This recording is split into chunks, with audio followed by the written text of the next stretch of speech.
Hey guys, welcome back to my channel. हाजिर हूँ आपके लिए लेकर हाल ही में रिलीज हुई Hollywood movie Ghostbuster Afterlife. Movie start करने से पहले आप सबसे छोटी सी रिक्वेस्ट है कि प्लीज चैनल को सब्सक्राइब करें और बेल नोटिफिकेशन आइकन को भी दबा दें। इससे चैनल को काफी ज्यादा सपोर्ट मिलता है। तो चलिए बिना टाइम वेस्ट करे मूवी को स्टार्ट करते हैं। मूवी स्टार्ट होती है और हम आसमान में बिजली को काफी तेजी से कड़कते हुए देखते हैं। फिर हम एक कार को देखते हैं जो कि काफी तेजी से कहीं जा रही होती है। उस कार को ईगन चला रहे होते हैं जो कि एक घोस्टबस्टर है। उनके पास घोस्ट पकड़ने वाला डिवाइस भी होता है जहाँ एक घोस्ट उनका पीछा कर रहा होता है। वो घोस्ट उनकी कार पर हमला करता है और उनकी कार का एक्सीडेंट हो जाता है, पर ईगन को उसमें कुछ नहीं होता। वो वहां से बचते बचाते अपने पुराने घर पर आते हैं जहाँ उन्होंने घोस्ट को पकड़ने के लिए एक ट्रैप बिछाया हुआ था। घोस्ट वहां पर आता है तो वो उस ट्रैप को स्टार्ट करते हैं पर वो ठीक से वर्क नहीं करता। तब ईगन घर के अंदर चले जाते हैं जहाँ वो एक डिवाइस को बाहर निकालते हैं जिससे कि घोस्ट का पता लगता था। फिर वो घोस्ट पकड़ने वाले डिवाइस को एक जगह पर छुपा देते हैं और एक चेयर पर बैठ जाते हैं जहाँ वो घोस्ट उन पर पीछे से हमला करता है और यहाँ पर ये सीन कट हो जाता है। फिर हम अगले सीन में ट्रेवर, फोबी और उनकी मॉम कैली को देखते हैं। तभी वो फोबी से पूछती है कि तुम ये क्या कर रहे हो, तो फोबी कहती है कि मैं तो बस इसे ठीक कर रही थी। तभी डोरबेल बजती है तो कैली बाहर जाकर देखती है तो एक आदमी उनको नोटिस देता है। तो कैली कहती है कि मेरे डैड की मौत हो चुकी है और हमें यहाँ पर पता लगता है कि ईगन ही वो शख्स थे जिनकी मौत हो गई थी। वो कैली के डैड और ट्रेवर और फोबी के ग्रैंडफादर थे। फिर कैली उस आदमी से उस नोटिस को ले लेती है और अपने बच्चों को लेकर अपने डैड के पुराने घर पर आती है जहाँ उस घर की हालत काफी ज्यादा खराब थी और चारों तरफ कबाड़ पड़ा हुआ था। कैली को उस घर की नहीं मिलती तो फोबी उसका दरवाजा खोल देती है। फिर वो लोग अंदर आते हैं तो तभी वहाँ पर भूकंप आता है और वो लोग भूकंप से बचने के लिए एक टेबल के नीचे चले जाते हैं और भूकंप थम जाता है। फिर फोबी को वो डिवाइस दिखता है जिससे कि घोस्ट का पता लगता था जो कि उस वक्त वहाँ पर गिर गया था जब ईगन पर उस घोस्ट ने हमला किया था। फोबी उस डिवाइस को उठा लेती है। तभी वहाँ पर जेनी आती है तो कैली पूछती है कि आप कौन है, तो जेनी बताती है कि मैं तुम्हारे डैड की फ्रेंड हूँ, मुझे उनका सुन के काफी दुख हुआ। फिर हम फोबी को उसके रूम में देखते हैं। तभी वहाँ पर चेस की सारी गोटियां जमीन पर गिर जाती है तो फोबी उन्हें उठाकर एक जगह पर रख लेती है। फिर हम ड्राइवर को देखते हैं जो कि अपने फोन में सिग्नल ढूंढ रहा होता है। तभी उसे एक जगह दिखती है जहाँ पर एक कार रखी हुई होती है। फिर अगले दिन फोबी सुबह उठकर देखती है तो चेस की एक गोटी आगे खिसकी हुई होती है। ऐसा लगता है कि उस चेस को कोई खेलने की कोशिश कर रहा है तो फोबी भी एक गोटी को आगे चलती है। फिर हम कैली, फोबी और ट्रेवर को देखते हैं जो कि फोबी के समर स्कूल में जा रहे होते हैं। तो कैली ट्रेवर को एक जगह पर उतार देती है और फोबी को उसके समर स्कूल में लेकर आती है जहाँ कैली की मुलाकात मिस्टर ग्रूबरसन से होती है जहाँ ग्रूबरसन उस समर स्कूल के एक टीचर होते हैं। वो दोनों आपस में थोड़ी देर बात करते हैं तो कैली फिर वहाँ से चली जाती है। फिर हम मिस्टर ग्रूबरसन को देखते हैं जो कि अपनी क्लास को ले रहे होते हैं। फिर वो टीवी पर एक मूवी चला देते हैं जहाँ क्लास में फोबी की मुलाकात पॉडकास्ट से होती है जहाँ वो आपस में बातें कर रहे होते हैं और एक दूसरे के बारे में पूछ रहे होते हैं। तभी वहाँ पर हल्का सा भूकंप आता है और हम कैली को देखते हैं जो कि घर के रिनोवेशन के लिए सामान खरीद रही थी। तब फोबी मिस्टर ग्रूबरसन के लैब में आती है और जहाँ उसे सारी चीजों के बारे में पता होता है तो ग्रूबरसन कहते हैं कि तुम तो काफी तेज हो। फिर वो उसे बताते हैं कि ये शहर टेक्टोनिक प्लेट्स के अंदर नहीं आता, फिर भी यहाँ कई बार भूकंप आते हैं। फिर वो डायग्राम की मदद से उसे भूकंप के बारे में समझा रहे होते हैं कि ये भूकंप किसी धमाके की वजह से हो सकता है। तो फोबी कहती है कि शायद ये एपोकलिप्स हो सकता है। तब हम ट्रेवर को देखते हैं जो कि एक जगह पर जॉब कर रहा होता है। वो फ्रीजर में होता है तो वहाँ पर लकी आती है और उसे अपनी जैकेट देती है। फिर हम फोबी और पॉडकास्ट को देखते हैं जो कि स्कूल से घर आ रहे होते हैं। तो पॉडकास्ट उन दोनों की बातों को रिकॉर्ड कर रहा होता है तो वो फोबी से एक जोक सुनाने को कहता है। तो फोबी उसे एक जोक सुनाती है तो पॉडकास्ट कहता है ये तो काफी फनी था। फिर पॉडकास्ट उसे एक जगह पर लेकर आया था जहाँ पर बहुत पहले माइनिंग की गई थी। फोबी वहाँ पर देखती है तो वहाँ पर बड़े बड़े डरावने स्ट्रक्चर बने हुए होते हैं। फिर हम ट्रेवर को देखते हैं जो कि कार के ऊपर से सारे ब्लैंकेट्स को हटा देता है। वो कार कोई और नहीं बल्कि घोस्टबस्टर्स की कार होती है। तब फोबी अपने घर पर आ जाती है जहाँ पर चेस की दूसरी गोटी चली हुई थी। तो फोबी भी अपनी तरफ की गोटी बढ़ा देती है।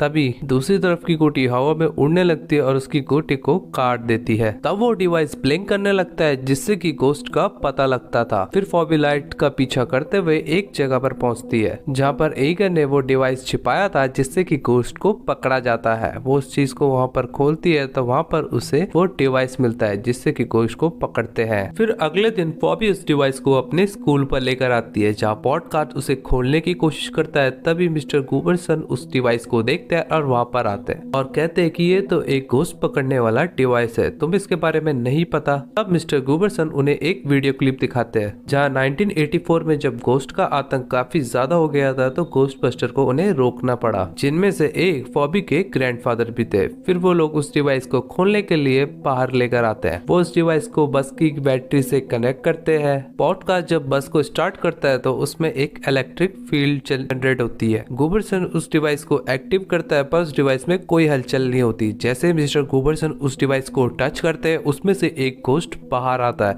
और वहां से निकल जाता है। वो लोग मनी मन काफी खुश होते हैं क्योंकि वो सच में एक गोस्ट पकड़ने वाला डिवाइस था। फिर मिस्टर गूबरसन पॉडकास्ट फॉबी के घर पर आते हैं जहाँ घर पर फॉबी की मॉम होती है। पॉडकास्ट वहाँ पर एक विसिल को ले लेता है और जोर से बजाता है तो फॉबी की मॉम उसे उस विसिल को रखने के लिए कहती है और मिस्टर गूबरसन के साथ बातें करने लग जाते हैं। फिर हम ट्रेवर, लकी और उनके दोस्तों को देखते हैं जो कि कार में उस जगह पर आते हैं जहाँ पर माइनिंग हुआ करती थी। ट्रेवर और लकी एक झूले पर बैठकर आपस में बातें कर रहे होते हैं और एक दूसरे के बारे में पूछ रहे होते हैं। अभी वहाँ पर जोरदार भूकंप आता है और वो लोग उस जगह से साइड हो जाते हैं। अब लोग वहाँ पर आकर देखते हैं तो वहाँ से एक चीज बाहर निकलती है जिसे देखकर सब लोग हैरान हो जाते हैं। फिर हम मिस्टर गूबरसन को देखते हैं जिनके हाथ में एक मैप होता है और वहाँ पर कैली भी होती है और वो दोनों आपस में बातें कर रहे होते हैं। तब हम फॉबी को देखते हैं जिसके हाथ में गोस्ट को पता करने वाला डिवाइस होता है। वो घर के बेसमेंट में जाती है जहाँ पर उसे काफी सारी अजीब चीजें दिखती है। वहाँ पर एक डिवाइस रखा था जिससे कि गोस्ट को पकड़ा जाता है। उस डिवाइस की हालत काफी ज्यादा खराब थी तो फॉबी उसे ठीक करने की कोशिश करती है और अपने रूम पर आती है जहाँ वो लैपटॉप पर गोस्ट बस्टर की पुरानी वीडियो देख रही होती है जिसमें कि गोस्ट बस्टर ने अपना नंबर मेंशन किया हुआ होता है। तभी वहाँ पर कैली आती है और फॉबी से कहती है कि मेरी मिस्टर गूबरसन के साथ एक डिनर डेट है और ये कहकर वहाँ से चली जाती है। फिर नेक्स्ट डे हम देखते हैं कि फॉबी और पॉडकास्ट उस डिवाइस को ठीक कर लेते हैं जहाँ पॉडकास्ट उस डिवाइस को ऑन करता है और फॉबी एक चीज पर निशाना लगाती है। उस डिवाइस को ऑन करते ही उसमें से काफी सारा करंट निकलता है जो कि उस चीज को पूरी तरीके से डिस्ट्रॉय कर देती है। तभी उन्हें अंदर से किसी चीज की आवाज आती है। वो लोग अंदर जाकर देखते हैं तो वहाँ पर एक घोस्ट होता है जो कि मेटल की चीजों को खा रहा होता है। तभी फॉबी उस पर उस डिवाइस से अटैक करती है और वो घोस्ट वहाँ से बचकर भाग जाता है। फिर हम ट्रेवर को देखते हैं जिसने कि उस कार को ठीक कर लिया था। वो कार को स्टार्ट करता है और खेत में भगाने लग जाता है। वो उस कार को लेकर रोड पर आता है जहाँ पर उसे फॉबी और पॉडकास्ट मिलते हैं। पॉडकास्ट उनकी कार में बैठ जाते हैं। फिर हम कैली और मिस्टर गूबरसन को साथ में डिनर करते हुए देखते हैं। फिर अगले सीन में हम देखते हैं कि फॉबी, पॉडकास्ट और ट्रेवर एक शहर पर आते हैं जहाँ उन्हें वो घोस्ट दिख जाता है जहाँ फॉबी उसे पकड़ने की कोशिश करती है पर वो घोस्ट वहाँ से भाग रहा होता है। फॉबी उस डिवाइस को बाहर निकालती है और उस घोस्ट पर अटैक करने लग जाती है जहाँ वो उस घोस्ट को उस इलेक्ट्रिक करंट में जकड़ लेती है और पॉडकास्ट उसे उस डिवाइस में कैद कर लेता है। वो लोग उस घोस्ट को पकड़ के काफी ज्यादा खुश होते हैं। फिर जब वो घर आ रहे होते हैं तो उनके पीछे पुलिस पड़ जाती है। पुलिस की कार को देखकर वो लोग रुक जाते हैं जहाँ पुलिस वाले उनको पकड़ लेते हैं और लॉकअप में डाल देते हैं जहाँ ट्रेवर को लॉकअप में लकी भी मिलती है। जिस पुलिस वाले ने उन लोगों को पकड़ा था वो कोई और नहीं लकी के डैडी होते हैं। तभी वहाँ पर कैली आ जाती है और पुलिस वाले को कहते हैं कि मेरे बच्चे कहाँ है। पुलिस वाले कहते हैं कि हमने उन्हें लॉकअप में डाला है। तो वो कहती है कि मेरे बच्चे कोई क्रिमिनल नहीं है, उनको अभी रिहा करो। जिस पुलिस वाले ने उन तीनों को पकड़ा था वो कहता है कि आपके बच्चे बिना रजिस्ट्रेशन वाली कार चला रहे थे। फिर वो उन तीनों को लॉकअप से बाहर निकाल देता है जहाँ फॉबी उन रेप्लिकास को वापस लेने की कोशिश करता है पर वो पुलिस वाला उन्हें वापस नहीं देता जिससे कि फॉबी गुस्सा हो जाती है और उन रेप्लिकास को उठाकर उनकी तरफ पॉइंट कर देती है जहाँ फॉबी की मॉम कैली उसे वापस उस चीज को वापस रखने को कहती है और उसे कार पे जाने को कहती है। फिर कैली अपने बच्चों को लेकर घर पर आ जाती है जहाँ फॉबी अपनी मॉम से नाराज होती है। फिर हम मिस्टर गूबरसन को देखते हैं जो कि मॉल में आते हैं और अपने लिए आइसक्रीम खरीद रहे होते हैं। वहाँ पर छोटे छोटे गोश्त भी होते हैं जिनको मिस्टर गूबरसन डॉल समझ लेते हैं। वो उनको उंगली से टच करते हैं तो वो गोश्त उसकी उंगली को काट लेता है। हम देखते हैं कि वो छोटे छोटे गोश्त पूरे मॉल में चीजें तोड़ फोड़ रहे होते हैं। तो मिस्टर गूबरसन वहाँ से जाने लगते हैं तभी उन्हें एक टेरर डॉग दिखता है जो कि वहाँ पर कुछ चीज खा रहा होता है। वो टेरर डॉग में ग्रूबरसन को देख लेता है और उनके पीछे पड़ जाता है। मिस्टर ग्रूबरसन वहाँ से भागकर अपनी कार में आ जाते हैं जहाँ वो टेरर डॉग उन पर अटैक कर देता है और यहाँ पर ये सीन कट हो जाता है। फिर अगले सीन में हम फॉबी, पॉडकास्ट और टेरर और लकी को देखते हैं जो कि एक जगह पर बैठकर एक मैप को देख रहे होते हैं कि ये घोस्ट आखिर आ कहाँ से रहे हैं। वो वहाँ से चले जाते हैं और उस जगह पर पहुंच जाते हैं जहाँ से ये घोस्ट आ रहे थे। वहाँ पर एक बड़ा सा होल भी होता है, तभी वहाँ पर भूकंप आने लग जाता है और उस होल से मॉन्स्टर बाहर आने लग जाते हैं। तभी वहाँ पर रखी रेप्लिकास अपने आप ऑन हो जाती है और उन घोस्ट पर अटैक करने लग जाती है जिससे कि वो घोस्ट वापस उसी होल में चले जाते हैं और वो भूकंप वहाँ पर थम जाता है। फॉबी कहती है कि ये सब हमारे दादाजी ने बनाया है, हमें इस बारे में अपनी मॉम को बताना होगा। तब हम देखते हैं कि कैली फीबी को ढूंढ रही होती है और उसे ढूंढते ढूंढते एक बेसमेंट में आ जाती है जहाँ पर उसे अपनी सारी बचपन से लेकर यंग होने तक की सारी फोटोज दिखती है जो कि कैली के डैड ईगोन ने वहाँ पर लगाई थी। वो अपनी बेटी पर पूरी तरीके से नजर रखे हुए थे और कैली को यहाँ पर पता लगता है कि मेरे डैड मुझसे कितना प्यार करते थे। तभी पीछे से एक घोस्ट आता है और कैली पर अटैक कर देता है और हम फीबी, ट्रेवर, पॉडकास्ट और लकी को देखते हैं जो कि फीबी के घर पर आते हैं।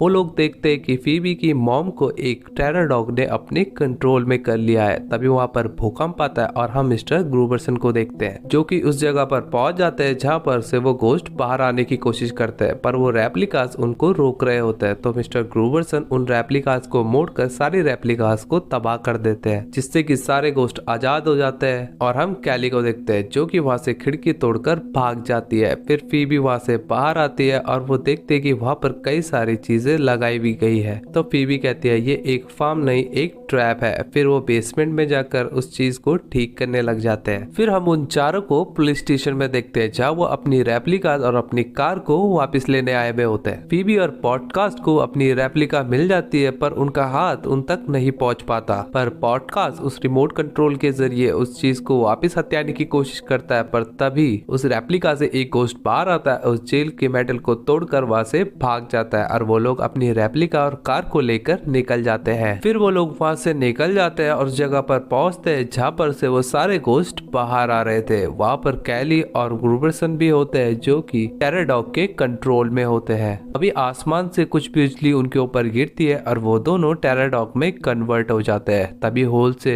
एक घोस्ट बाहर आती है जिसका नाम गुजर होता है जो कि घोस्ट में सबसे ज्यादा पावरफुल होती है। तब फीबी उसके सामने जाती है और उसे डिस्ट्रैक्ट करने की कोशिश करती है। तो पॉडकास्ट उनकी तरफ उस रेप्लिका को भेजता है और स्टार्ट कर देता है जिससे कि वो रेप्लिकास में कैद होने लग जाते हैं और वो टेरर डॉग भी उसमें कैद हो जाता है और कैली अपने नॉर्मल फॉर्म में वापस आ जाती है। फीबी अपनी मॉम को कार में बिठाकर वहाँ से निकलने लग जाते हैं और गुजर भी उनका पीछा करती है क्योंकि उसकी आधी बॉडी उस रेप्लिका में कैद हो गई थी, उसे अपनी पूरी बॉडी वापस चाहिए थी। कैली काफी ज्यादा घबराई भी होती है कि ये सब क्या हो रहा है तो फीबी उसे सब कुछ बता देती है। तभी पीछे से उन पर कुछ चीज हमला करती है जो कि एक टेरर डॉग होता है। फीबी उस टेरर डॉग पर रेप्लिका से हमला करती है और वो लोग वहाँ से निकलकर अपने घर पर आ जाते हैं। गुजर भी उनका पीछा करते हुए उनके घर तक पहुंच जाती है जहाँ फीबी के हाथ में वो रेप्लिका होती है जिसके अंदर गुजर की आधी बॉडी कैद है। तभी कैली मशीन को ऑन कर देती है और अंदर से लकी बाहर आती है जो कि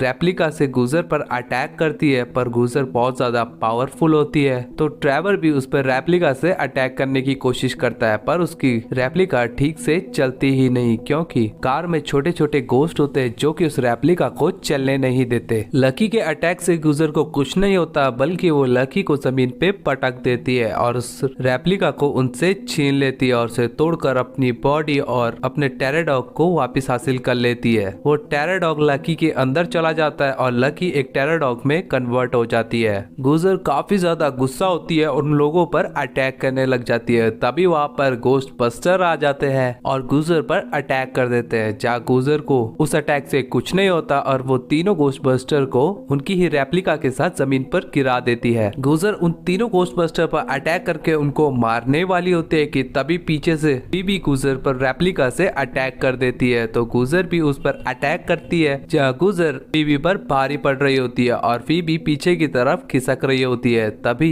ईगन की सोल फीबी को पकड़ लेती है और फीबी का साथ देते हुए गुजर पर अटैक करती है। तभी वो तीनों घोस्टबस्टर खड़े होते हैं और वो तीनों भी गूजर पर अटैक करने लग जाते हैं। गूजर इस अटैक से कमजोर पड़ने लग जाती है। तभी ट्रेवर अपनी रेप्लिका को फिर से स्टार्ट कर देता है। उसे गूजर की तरफ मारने के बजाय उस ट्रांसफार्मर पर मारता है, जिससे कि काफी एनर्जी क्रिएट होती है और वहां पर रखे सारे ट्रैप के पोर्ट्स खुल जाते हैं और वहां जितने भी घोस्ट होते हैं वो वापस उसी जगह पहुंच जाते हैं जहां से वो वापस दोबारा अर्थ पर नहीं आ पाते और हमेशा के लिए वहां कैद हो जाते हैं। फिर वो तीनों घोस्टबस्टर ईगोन से माफी मांगते हैं कि हमने तुम्हारी बात नहीं मानी और फीवी भी आखिरी बार अपने ग्रैंडफादर से मिल पाती है। तब कैली अपने डैड को हक कर लेती है और ईगोन की सोल आसमान में चली जाती है और इसी इमोशनल सीन के साथ यहाँ पर ये मूवी एंड होती है। आई होप कि ये मूवी आपको काफी ज्यादा पसंद आई होगी, तो लाइक शेयर कमेंट करके जरूर बताएं और चैनल को सब्सक्राइब करना मत भूलना। हम फिर मिलेंगे नई वीडियो में नई मूवी के साथ।